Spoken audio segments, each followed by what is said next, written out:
नमस्कार। आप देख रहे हैं दैनिक दुनिया।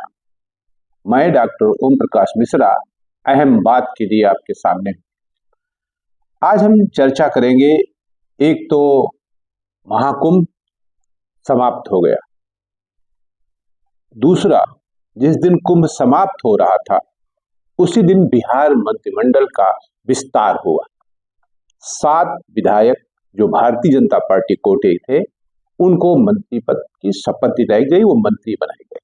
इसके पहले ये चर्चा थी कि 2 नीतीश कुमार जी के होंगे और 5 भाजपा के होंगे, लेकिन नहीं, 7 भाजपा के बनाए गए। यहां मैं बात ये इसलिए कर रहा हूं कि सनातन और हिंदुत्व के जरिए जो महाकुंभ हो रहा था उसके जरिए भाजपा ने ये संदेश देने का प्रयास किया था कि जो 60 करोड़ लोग 65 करोड़ लोग स्नान कर रहे हैं ये सनातन के नाम पर, हिंदुत्व के नाम पर एक। लेकिन जब मंत्रिपरिषद का वहां विस्तार हो रहा था तो वहां सनातन और हिंदुत्व दोनों नहीं था। जातियों को आधार लेकर वहां मंत्रिपद दिया गया था, क्योंकि बिहार एक ऐसा राज्य है जहां लाख कोशिश के बावजूद आप जाति से दूर भाग ही नहीं सकते हो। नीतीश कुमार जी जो मुख्यमंत्री हैं वो कुर्मी समाज से आते हैं। भारतीय जनता पार्टी ने एक कुर्मी को मंत्री पद दे दिया, मल्लाह को दिया गया, कोयरी को दिया गया। ऐसे भी वहां लौकुश फार्मूला एक चलता है जिसमें कोयरी कुर्मी की बात की जाती है। तो मेरा कहने का यहां मतलब सिर्फ इतना है कि जिस महाकुंभ को लेकर बड़े बड़े ऐलान किए गए, बड़ी बड़ी घोषणाएं की गई, क्या वो ऐलान या वो घोषणाएं हिंदुत्व के मुद्दे पर पूरी तरह से एक नहीं है क्या? मतलब हमने संगम में डुबकी लगा ली, ये अलग बात है, ये हम हिंदू हैं इस नाते हमने ऐसा किया है। लेकिन वो हम भारतीय जनता पार्टी को वोट देंगे जो उनका लक्ष्य है, इस बात की बिल्कुल गारंटी नहीं है।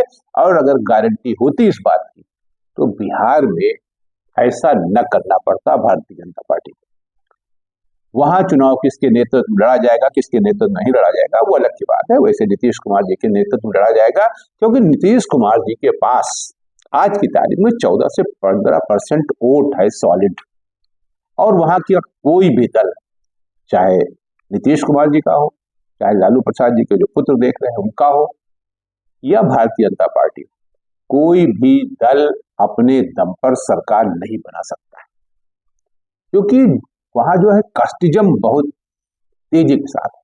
और आप सब जानते हैं सबसे पिछड़ा राज्य भारत में अगर कोई है तो बिहार है। शायद ही वहां कोई इंडस्ट्री हो, एक आध आई थी, कितना वो कामयाब हुई कितना कहां नहीं, लेकिन जातिवाद टॉप पे है। हाँ, एक बात बहुत इंपॉर्टेंट है बिहार की, इतना सब होने के बावजूद प्रधानमंत्री के सचिवालय में चले जाइए तो आईएएस जो मिलेंगे वो बिहार के। अभी जो मुख्य चुनाव आयुक्त बनाए गए वो भी बिहार के।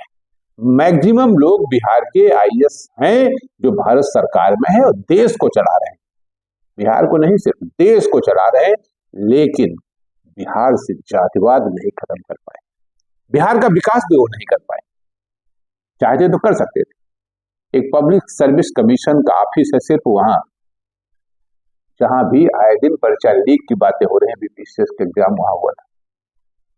तो बिहार बहुत पिछड़ा है, लेकिन जातिवाद का जो दंश है उससे वो छुटकारा नहीं पा रहा है, न पा पाएगा, ऐसा माना जा रहा है। और जो अभी अक्टूबर नवंबर में चुनाव होने वाले हैं उसमें जातिवाद का दबदबा पूरी तरह से रहेगा। ये बात भारतीय जनता पार्टी भी जानती है, नीतीश कुमार भी जानते हैं और लालू प्रसाद यादव भी जानते हैं।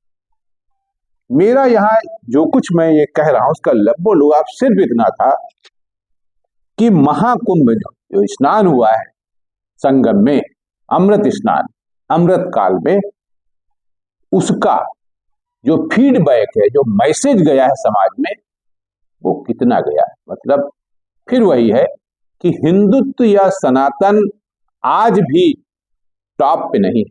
टॉप पे क्या है? टॉप पे है जाति, और यही जाति है जो बिहार के चुनाव में अपना अहम रोल अदा करेगी, अहम भूमिका अदा करेगी।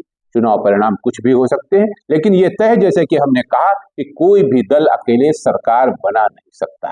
भारतीय जनता पार्टी की मजबूरी है कि वो नीतीश कुमार को साथ लेके चले।